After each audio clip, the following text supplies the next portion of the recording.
আসসালামু আলাইকুম ওয়া রাহমাতুল্লাহি ওয়া বারাকাতুহু।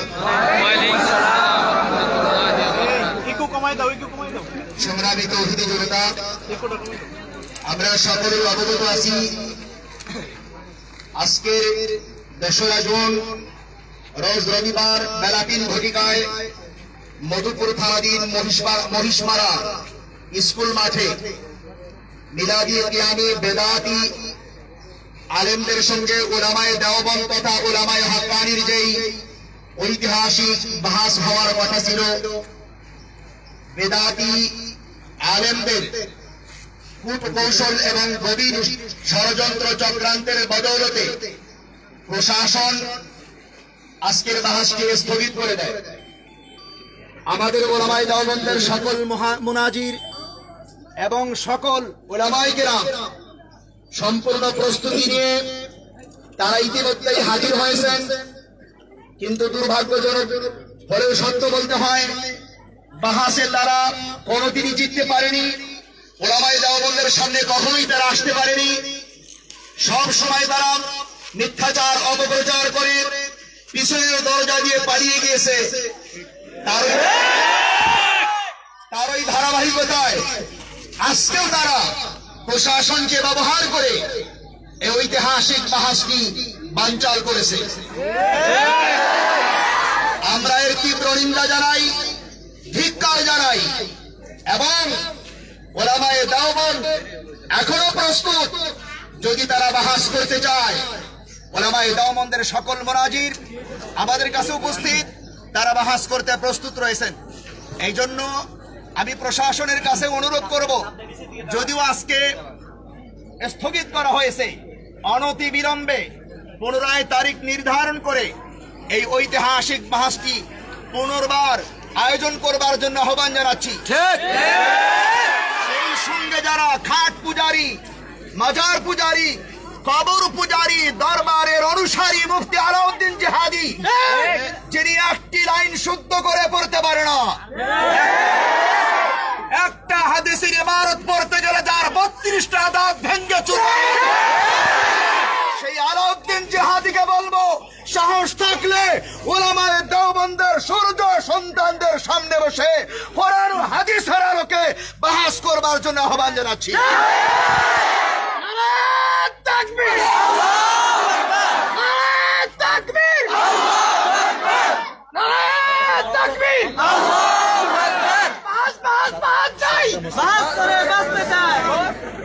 সম্মানিত উপস্থিতি, আমি আর কথা বাড়াতে চাচ্ছি না। এ পর্যায়ে আপনাদের সম্মুখে আমাদের অন্যতম মুনাজির, বিশিষ্ট আলেমে দ্বীন, বাতিল বিরোধী বলিষ্ঠ কণ্ঠস্বর, বাতিলের হুঙ্কার হযরতুল আল্লামা মুফতি সাদ্দাম হুসাইন সালমান সাহেব, উনি আপনাদের সামনে সংক্ষিপ্ত আকারে বিবরণ পেশ করবেন। লাইন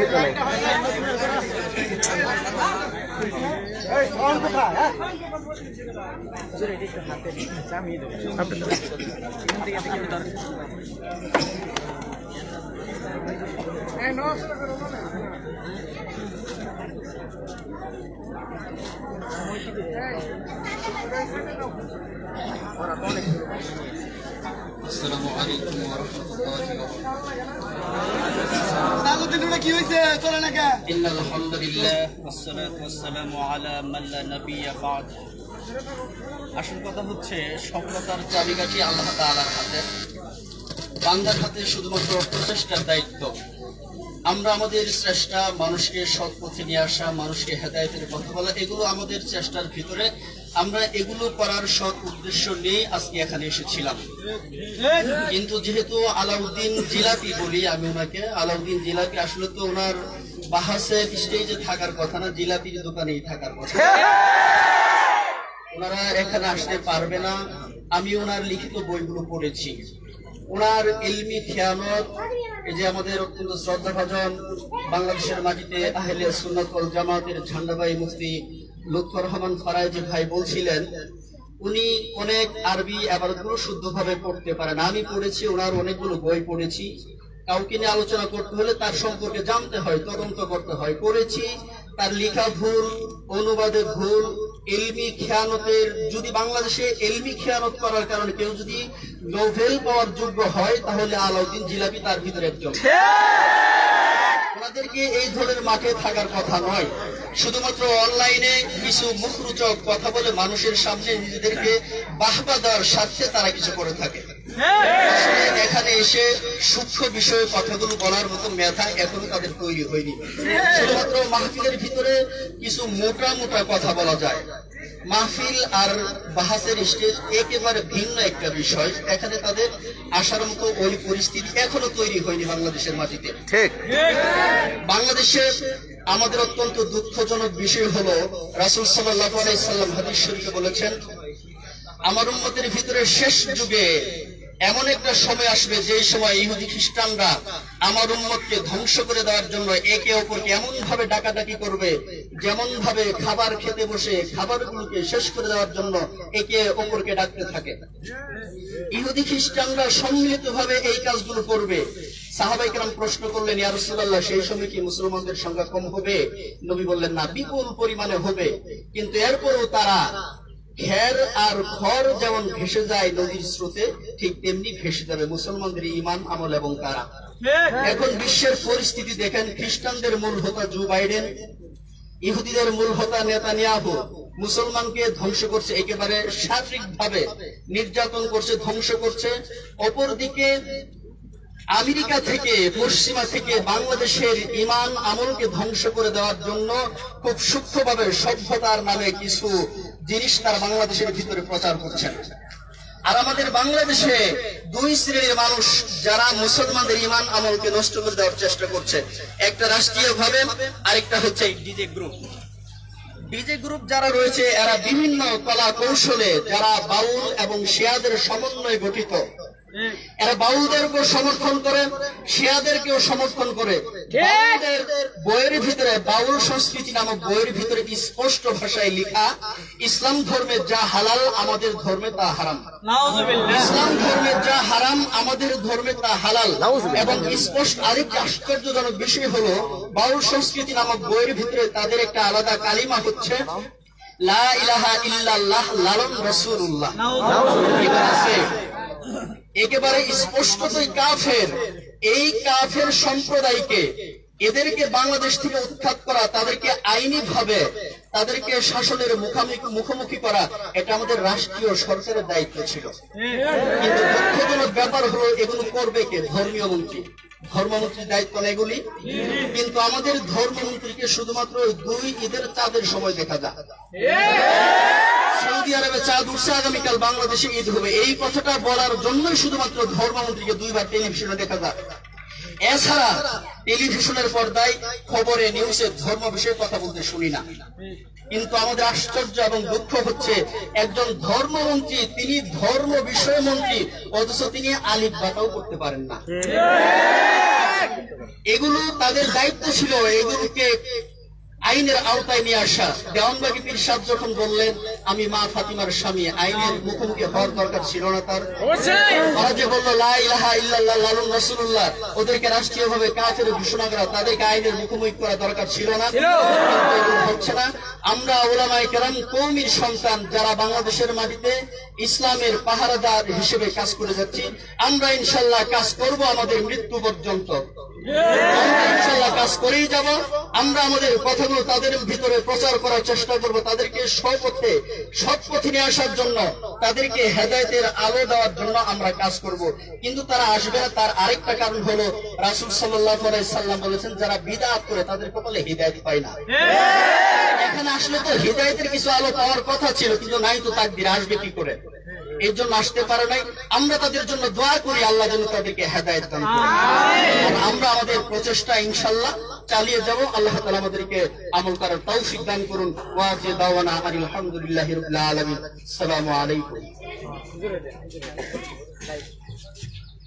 সম্মানিত উপস্থিতি, এ পর্যায়ে আপনাদের সামনে অত্যন্ত গুরুত্বপূর্ণ বক্তব্য পেশ করবেন আজকের এই ঐতিহাসিক বাহাসের অন্যতম মুনাজির, আমাদের সকলেরই প্রিয় ব্যক্তিত্ব, সারা বাংলার আলোড়ন সৃষ্টিকারী, বাতিল বিরোধী বলিষ্ঠ কণ্ঠস্বর, সমস্ত বাতিলের জনদূত বলে যিনি পরিচিতি লাভ করেছেন আমাদের শায়েখ আল্লামা মুফতি লুৎফুর রহমান ফরাজি সাহেব।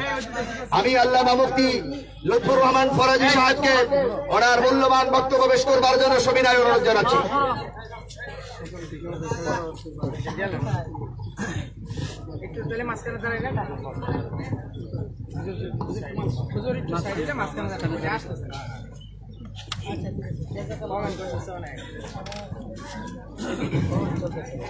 السلام عليكم ورحمة الله وبركاته. وعليكم السلام ورحمة الله.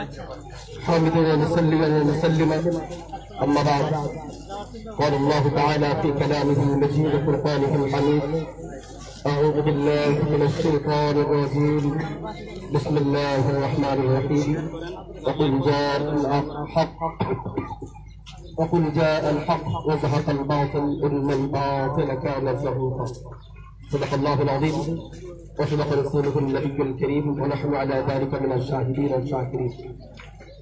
আজকে ঐতিহ্যবাহী টাঙ্গাইল জেলার মধুপুর উপজেলার স্থানীয় ধর্মপ্রাণ মুসলমান এবং ওলামায়ে কেরাম এবং সর্বস্তরের দিনদরদী ভাইরা, আসলে আব্বাসী থেকে জিহাদি ব্যক্তি পাল্টায়, চরিত্র পাল্টায় না। ইয়ামপন্থী বেদাতীদের ব্যক্তি পাল্টায়, চরিত্র পাল্টায় না। তারা সবসময় খালি মাঠের মহাবীর। এটা একটা গল্পের মতো। এক এলাকায় এক দিন ছিল খুব মহাবীর। তো সে এলাকায় যখন মারামারি লাগছে, তো এত বড় বীর ডরে নিজের বাড়িতে ঢুইকা মেন গেট বন্ধ করে দিল। মেন গেট বন্ধ করে দেওয়ার পরেও তার কাঁপুনি বন্ধ হয়নি। তো ঘরের ভিতরে ঢুইকা দরজা বন্ধ করছে। দরজা বন্ধ করার পরেও কাঁপুনি বন্ধ হয়নি। এবার জানালাও বন্ধ করছে। জানালা বন্ধ করার পরেও ডর যায়নি। এবার তার খাটের নিচে গিয়ে লুকে মেন গেট বন্ধ, দরজা বন্ধ, জানালাও বন্ধ, খাটের নিচে লুকায় বলে নারে তাকবীর, মানে কত বড় বীর। এই সমস্ত আলাউদ্দিন জিহাদিরা হলো খাটের নিচে লুকানো বীর। যদি হিম্মত থাকতো আজকে মধুপুরের মাটিতে যে ওলামায়ে কেরামকে ইয়াজিদের সন্তান বলা হয়েছে, এই বেদাত প্রচলিত মিলাদ কিয়াম না করার কারণে যে ওলামায়ে কেরামকে হক্কানি আলেম ওলামাদেরকে কাফের ফতোয়া দেওয়া হয়েছে, আজকে আলেম ওলামাদের প্রতিনিধিরা উপস্থিত হয়েছে। আমরা প্রশ্ন রাখতে চাই, আলাউদ্দিন জিহাদিরা তোমরা কোন গর্ত পালিয়েছ? তোমরা পালিয়ে বেড়াও, আবার পালিয়ে গিয়ে নারে তাকবীর স্লোগান দিয়ে বলবা যে তোমরা জিতে গেছো। এই বাটপারি, ধোঁকাবাজি, প্রতারণা মধুপুরের মাটিতে হতে দেওয়া হবে না।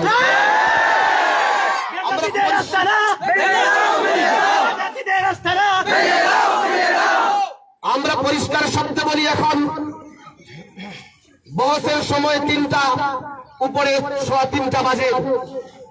আমরা মধুপুরের মাটিতে আছি। আমরা শুনেছি আমাদের মিলাদ কিয়াম পন্থী জিলাপি ভাইরা ডরে পলাইতে ঘাটাইল গিয়া পলাইতে মধুপুরের সীমানা পার হয়ে গেছে।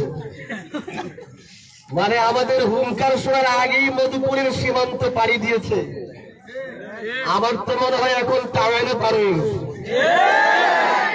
এই জন্য আমরা পরিষ্কার শব্দে বলি, দায়িত্বহীন ভাষায় বলি যে দিন বিষয়ে বাড়াবাড়ি করা আমরা পছন্দ করি না, কিন্তু হক দিনকে কেউ যদি কলুষিত করে চ্যালেঞ্জবাজি করে তাহলে তাদেরকে আমরা ছাড়তে রাজি নই। নিজে আগ্রাসী হই না, কিন্তু যদি আমাদের হক দিনের বিরুদ্ধে আঘাত আসে, ওলামায়ে দেওবন্দের সন্তানেরা তাদের দাঁত ভাঙা জবাব দেওয়ার জন্য প্রস্তুত আছে।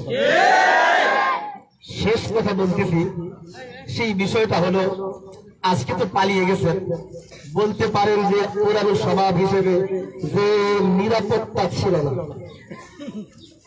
এটা বলতে পারেন। তাদেরকে আমরা বলি আচ্ছা তাহলে আজ রাত 9টা বা 10টায় অনলাইন ডিবেটে অংশগ্রহণ করো।